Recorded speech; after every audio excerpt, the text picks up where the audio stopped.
अगर कोई आज आकर तुमसे कहे कि मैं तुम्हारी जिंदगी के 27 साल तुमसे ले लूंगा, तो शायद तुम समझ भी नहीं पाओगे कि इसका मतलब क्या है। 27 साल, 27 जन्मदिन, 27 नए साल बिना आज़ादी के, 27 साल अपने परिवार से दूर। लेकिन एक आदमी था जिसके साथ ये सच में हुआ।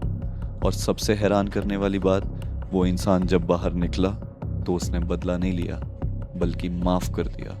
उस इंसान का नाम था Nelson Mandela. Mr. Nelson Mandela. Nelson Mandela. Mr. Nelson Mandela. ये सिर्फ एक लीडर की कहानी नहीं है, ये कहानी है इंसानी दिमाग की, ये कहानी है चॉइस की, और शायद ये कहानी है उस पावर की जिसके बारे में हम गलत समझते हैं। 1918 साउथ अफ्रीका में नेल्सन मंडेला का जन्म हुआ। उस वक्त साउथ अफ्रीका में रेशियल डिस्क्रिमिनेशन पहले से मौजूद था, लेकिन आने वाले कुछ सालों में एक ऐसा सिस्टम आया जो और भी स्ट्रिक्ट था। उस सिस्टम का नाम था अपार्थाइड। अपार्थाइड के अंदर लोगों को उनकी स्किन कलर के बेसिस पे अलग ट्रीट किया जाता था। ब्लैक साउथ अफ्रीकन्स को वोटिंग राइट्स नहीं थे, अपॉर्चुनिटीज भी लिमिटेड थी, और तो और उनकी कई जगहों पर मूवमेंट भी रिस्ट्रिक्टेड थी। अक्सर लॉ भी उनके खिलाफ ही काम करता था। मंडेला ने लॉ की पढ़ाई की, वो लॉयर बने, और धीरे धीरे उन्होंने इस सिस्टम के खिलाफ आवाज उठानी शुरू की। 1962 में नेल्सन मंडेला को अरेस्ट कर लिया गया। उन्हें सिर्फ इसलिए अरेस्ट नहीं किया गया कि वो सिर्फ स्पीचेस दे रहे थे, उन्हें इसलिए अरेस्ट किया गया क्योंकि साउथ अफ्रीकन गवर्नमेंट उन्हें एक खतरा मानती थी।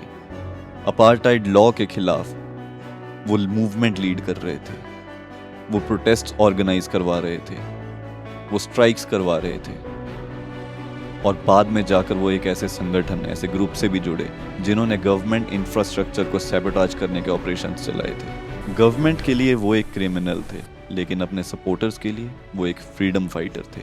इसी वजह से उनकी कहानी इतनी कंट्रोवर्शियल और पावरफुल है।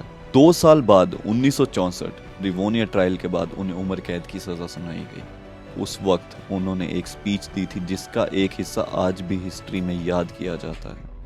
उन्होंने कहा था, I have cherished the idea of a democratic and free society in which all persons will live together in harmony and with equal opportunities. और आगे जाकर उन्होंने कहा कि अगर उन्हें इस आइडियल के लिए मरना भी पड़े तो वो इस चीज के लिए भी तैयार हैं। उस वक्त मंडेला 46 साल के थे।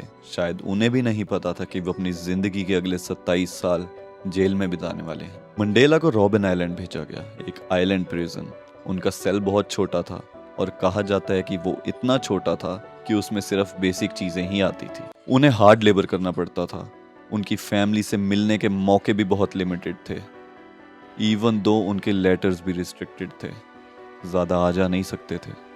सोचिए, आप बाहर की दुनिया को बदलने निकले थे, लेकिन एक ही पल में आपकी ज़िंदगी एक छोटे से सेल में सिमट कर रह जाए। एक दिन, एक महीना, एक साल, 10 साल, ऐसे करते करते 20 साल, और फिर भी नहीं पता कि आप बाहर कब आओगे। यहाँ एक सवाल पैदा होता है, ऐसी सिचुएशन में एक इंसान के दिमाग में क्या आता होगा? गुस्सा, नफरत, फ्रस्ट्रेशन, शायद। लेकिन मंडेला ने उन जेल के सालों को सिर्फ जिया नहीं, सिर्फ सरवाइव नहीं किया, बल्कि उन्हें यूज किया। उन्होंने पढ़ना जारी रखा, उन्होंने पॉलिटिकल डिस्कशंस की, उन्होंने लीडरशिप डेवलप की, और अपने कॉज पर फोकस बनाए रखा। कई फेलो प्रिजनर्स ने बाद में कहा कि मंडेला डिफिकल्ट सिचुएशंस में भी डिग्निटी बनाए रखने की कोशिश करते थे।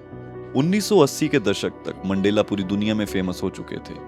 लोग उनकी रिलीज की डिमांड कर रहे थे, इंटरनेशनल प्रेशर भी बहुत बढ़ रहा था, साउथ अफ्रीका भी बदल रहा था। और फिर 11 फरवरी 1990 वो दिन आ गया जब नेल्सन मंडेला को जेल से रिलीज कर दिया। उस दिन पूरी दुनिया की नजरें उन पर थी, उनके सपोर्टर्स की नजरें उन पर थी। कहानी का सबसे इंपॉर्टेंट पार्ट आता है, मंडेला यहाँ से 2 रास्ते चुन सकते थे। 27 साल का गुस्सा, 27 साल की नफरत, 27 साल की तकलीफ, या फिर दूसरा रास्ता रिकॉन्सिलेशन का। रिकॉन्सिलेशन का लिटरल मीनिंग है सुलह करवाना, एक ऐसा साउथ अफ्रीका बनाना जहां सब लोग साथ में इकट्ठे मिलकर रह सकें। मंडेला ने दूसरा रास्ता चुना। 1954 में वो पहले साउथ अफ्रीका के डेमोक्रेटिकली इलेक्टेड प्रेसिडेंट बने। उन्होंने बार बार यूनिटी की बात की, और उन्होंने नेशन बिल्डिंग की बात की। यहाँ आता है द थर्ड पर्सपेक्टिव, अक्सर हम पावर को गलत समझते हैं। हम समझते हैं पावर का मतलब है बदला लेना, पावर का मतलब किसी को हरा देना, पावर का मतलब है जैसे तैसे बस जीत जाना। लेकिन मंडेला की कहानी हमें एक अलग पर्सपेक्टिव देती है। कभी कभी सबसे बड़ी पावर किसी और पर कंट्रोल नहीं बल्कि खुद पर कंट्रोल होता है।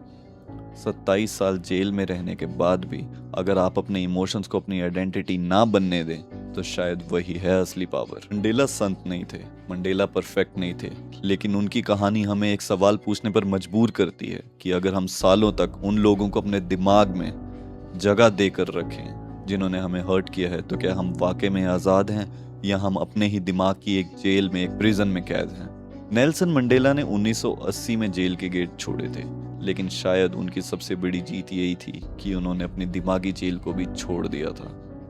So guys, this was Nelson Mandela and this was the third perspective.